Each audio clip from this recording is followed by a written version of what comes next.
उत्कर्ष अकादमी की online classes पे आपका स्वागत है। हम लोग डिस्कस कर रहे हैं रिट्स।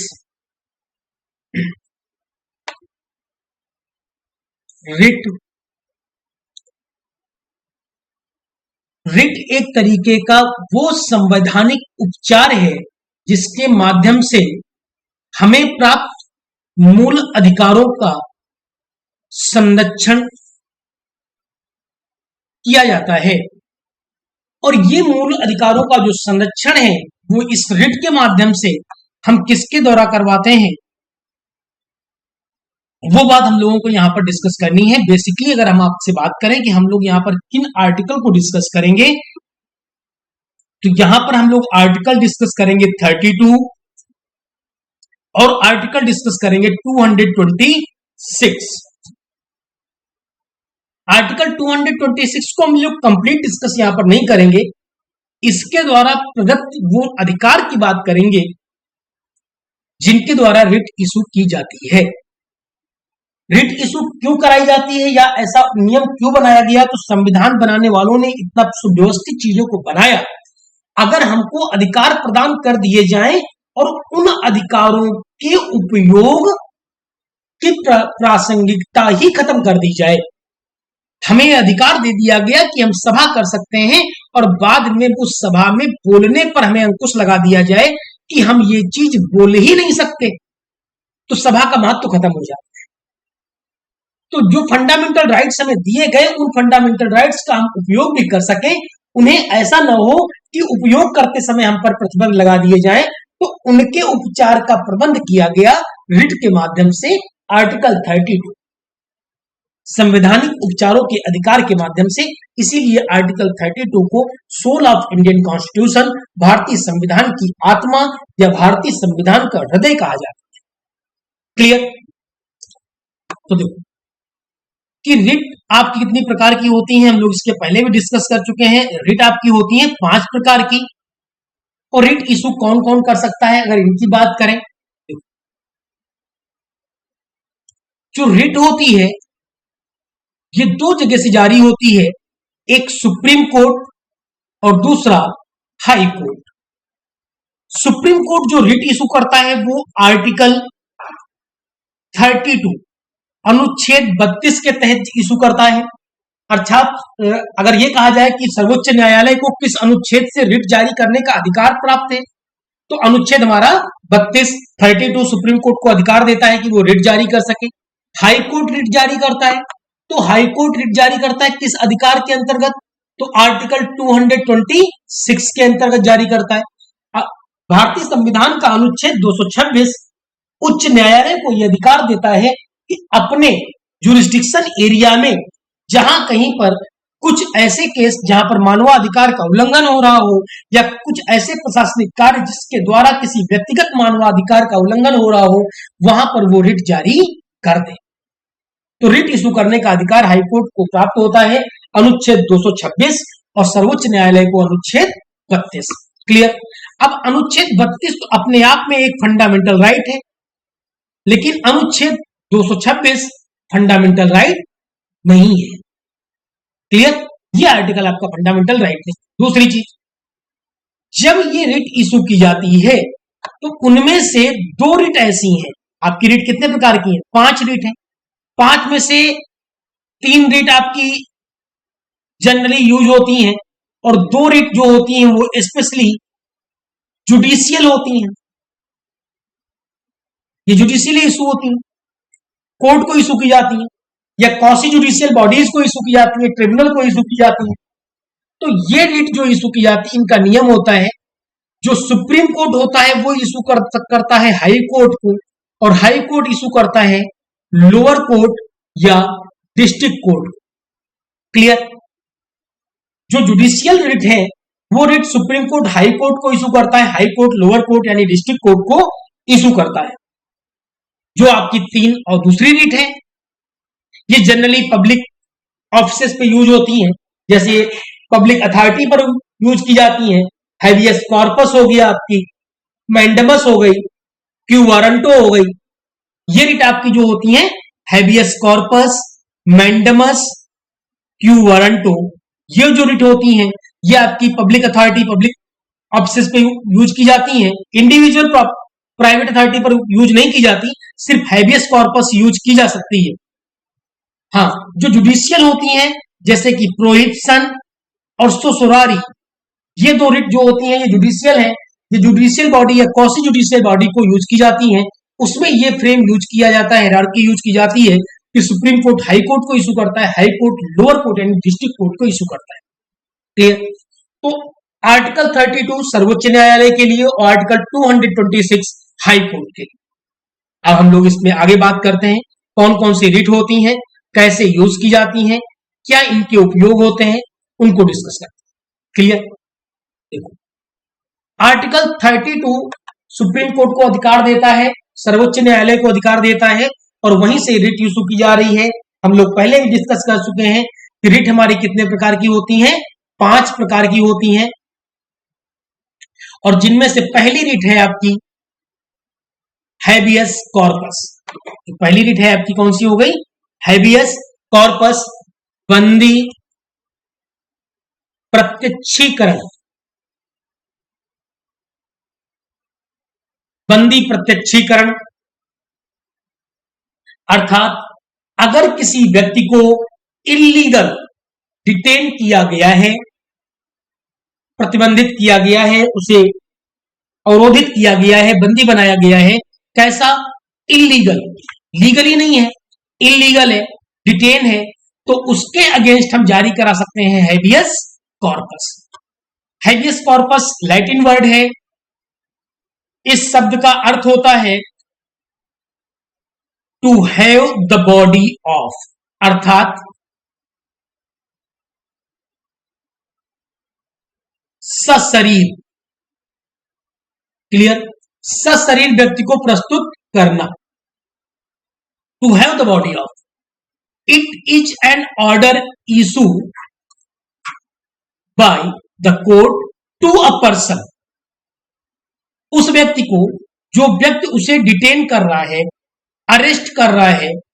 अब यहां पर देखो, जो डिटेन शब्द यूज किया जा रहा है उसके पीछे कारण ये, जब अरेस्ट शब्द यूज होता है तो वो पब्लिक पर्सन हो जाता है, एक कोई पब्लिक सर्वेंट होता है उसके द्वारा होता है, जैसे पुलिस अधिकारी।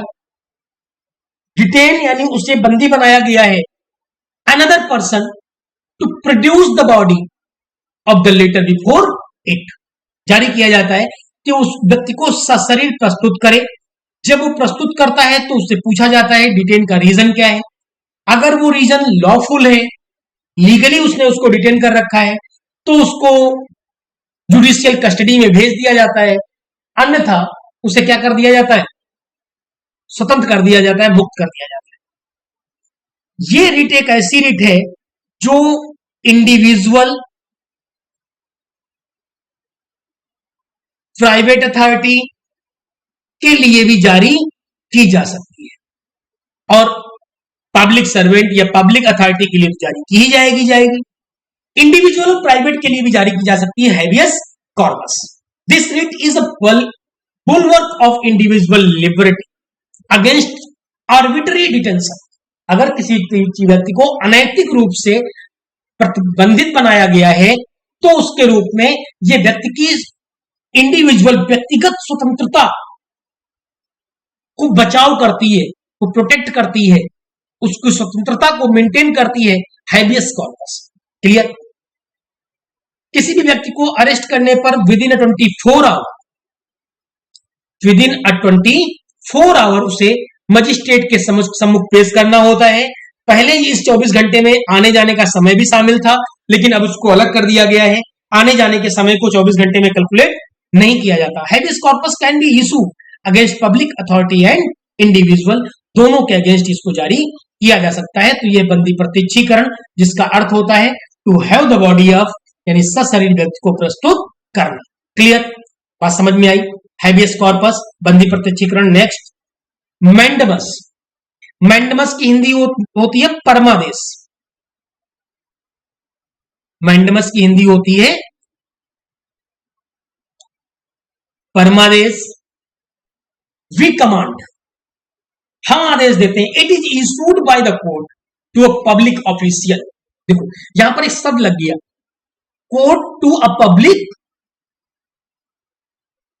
ऑफिशियल, अर्थात ये पब्लिक ऑफिस जो होते हैं, जो पब्लिक सर्वेंट होते हैं, उन्हीं को इशू की जाती है, इंडिविजुअल नहीं, प्राइवेट नहीं, प्राइवेट अथॉरिटी को मैंडेमस यूज नहीं किया जाता। हाँ, अगर किसी के मध्य कोई एग्रीमेंट होता है, उस एग्रीमेंट के अकॉर्डिंग वो अपने फंक्शन को आगे बढ़ाता है और आप उसको एग्रीमेंट से बाद में पीछे हट रहे होते हैं, तो उसके लिए मैंडेमस को उपयोग में लाया जा सकता है, लेकिन वो एक स्टेट, एक ऑर्गेनाइजेशन के रूप में होना चाहिए। Asking him to perform his official duty that he has failed और रिफ्यूज टू परफॉर्म। परमादेश के द्वारा आपको आपकी नैतिक जिम्मेदारियों को वहन करने के लिए आदेशित किया जाता है, जिनको या तो आप नहीं कर रहे या आप उनको करने से नकार रहे हैं। क्लियर?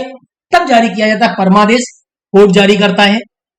अनुच्छेद 226 के अंतर्गत हाई कोर्ट जारी कर सकता है, अनुच्छेद 32 के अंतर्गत supreme court. Clear? The writ of mandamus can not be issue, किनको मैंडेमस इशू नहीं किया जा सकता? अगर हम इनकी बात करें, किनको मैंडेमस इशू नहीं किया जा सकता, तो against private individual body. Clear? Against private हमने पहले कहा इशू नहीं किया जा सकता, individual body. The president of India and state governors, president of India को इशू नहीं किया जा सकता और स्टेट गवर्नर्स को इशू नहीं किया जा सकता, या अपनी नैतिक जिम्मेदारियों का वहन नहीं कर रहे हैं। Chief justice of high court, high court के मुख्य न्यायाधीश को भी इशू नहीं किया जा सकता, सुप्रीम कोर्ट के भी न्यायाधीश को इशू नहीं किया जाएगा। क्लियर? क्यों? सुप्रीम कोर्ट ही तो इशू कर रहा है।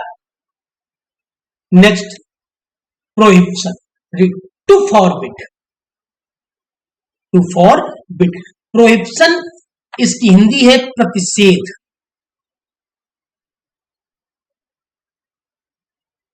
जुडिशियल रिट है, कौसी जुडिशियल रिट है, एडमिनिस्ट्रेटिव नहीं है।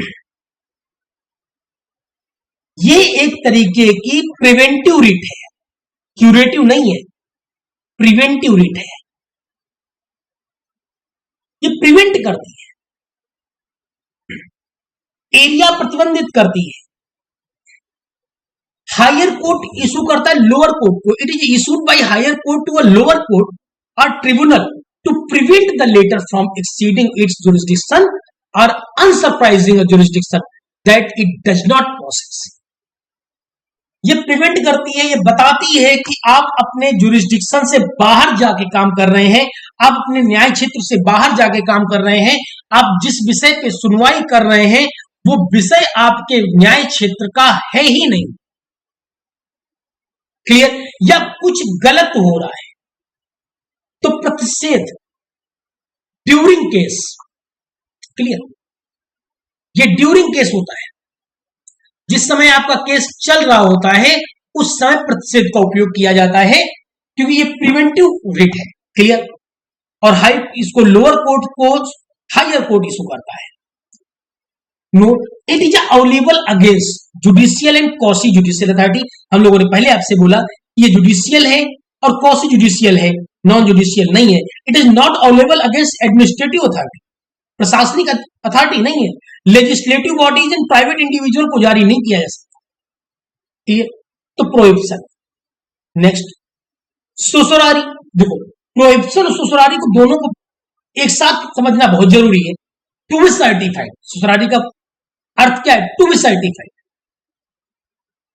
जो भी आपने किया है उससे सर्टिफाइड करना चाहते, संतुष्ट होना चाहते, हम उससे संतुष्टि पाना चाहते। तो हमेशा हायर कोर्ट लोअर कोर्ट को इशू करता है। It is issue by higher court to a lower court और ट्रिब्यूनल। किस चीज के लिए? कि आपके जो आदेश हैं, आपके जो जजमेंट हैं, उन्हें आप हमें भेजिए, हम उन्हें सर्टिफाई करें। हम देखेंगे कि कहीं ये न्याय क्षेत्र से बाहर का तो नहीं था, या आपके द्वारा कहीं किसी चीज की कमी तो नहीं रह गई, ऐसा तो नहीं आपका दिया गया निर्णय लॉफुल ना हो। ये ससुरारी। तो ये आफ्टर जजमेंट हुआ और वो ड्यूरिंग केस था। प्रोहिबिशन ससुरारी में इतना अंतर है, प्रोहिबिशन प्रिवेंटिव रिट है जबकि certiorari preventive and curative writ है। क्लियर? ये आपकी क्यूरेटिव रिट है और दोनों ही judicial. Prohibition is only preventive but certiorari is both preventive and curative. Clear?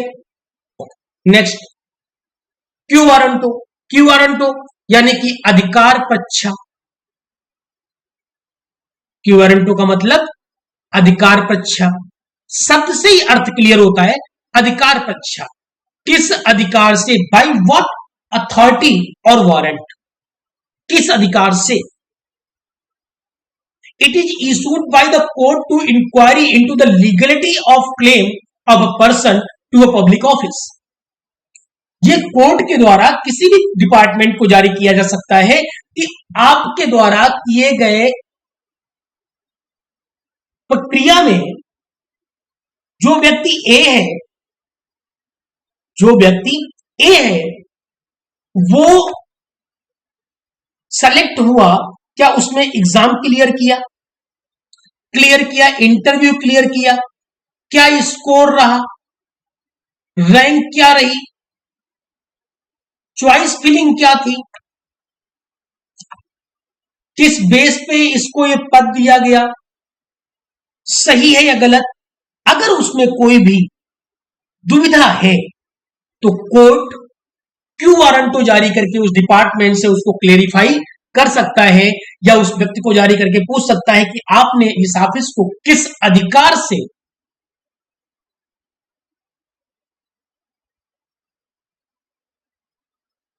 ले रखा है या अपने आप को इस ऑफिस पे बना रखा है, तो हमें प्रस्तुत करेंगे बाय व्हाट अथॉरिटी, हमको दिखाएं।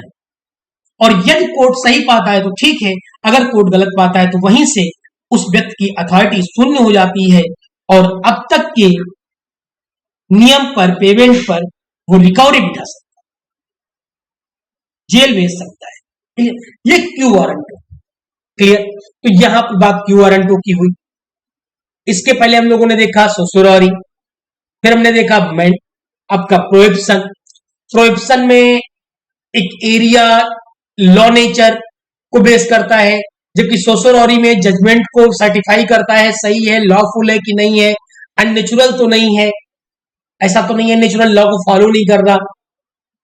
उसके पहले हम लोगों ने डिस्कस किया तो एक हमारा हो गया क्यू वारंटो,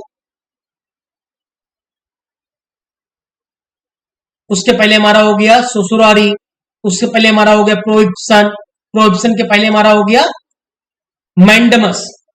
क्लियर? परमादेश, परमादेश जारी किया जाता है अगर आप व्यक्ति अपनी पब्लिक ड्यूटी को प्ले करने से मना कर देता है। इसके पहले हमने देखा हैबियस कॉर्पस, जैसे एक व्यक्ति को जेल हुई, जेल के बाद उसकी कैद पूर्ण हो गई, उसके बाद 14 साल तक वो जेल में बनाए रखा गया, तब उसके रिलेटिव के द्वारा हैबियस कॉर्पस फिल किया गया और उसको रिहाई दिलाई गई। बंदी प्रत्यक्षीकरण, इलीगली किसी भी व्यक्ति को डिटेन नहीं किया जा सकता। तो ये थी आपकी 5 रिट जिनको सुप्रीम कोर्ट और हाई कोर्ट दोनों इशू कर सकते हैं। सुप्रीम कोर्ट सिर्फ फंडामेंटल राइट्स के अकॉर्डिंग इशू कर सकता है, उसी के रिलेटिव इशू कर सकता है, लेकिन जो हाई कोर्ट होता है वो एडमिनिस्ट्रेटिव मैटर्स पे भी इशू कर सकता है, लेकिन हाई कोर्ट सिर्फ अपने जुडिशियल एरिया में इशू कर सकता है, अन्य क्षेत्र पर इशू नहीं कर सकता। तो इसी के साथ हमारे रिट का टॉपिक कंप्लीट हुआ। इस क्लास को हम लोग यहीं समाप्त करते हैं। नेक्स्ट क्लास में हम लोग जो यूनियन गवर्नमेंट का स्ट्रक्चर है उसको डिस्कस करेंगे, उस टॉपिक को उठाएंगे, उसे कंप्लीट करेंगे। क्लियर? तो इस क्लास के लिए धन्यवाद, थैंक यू।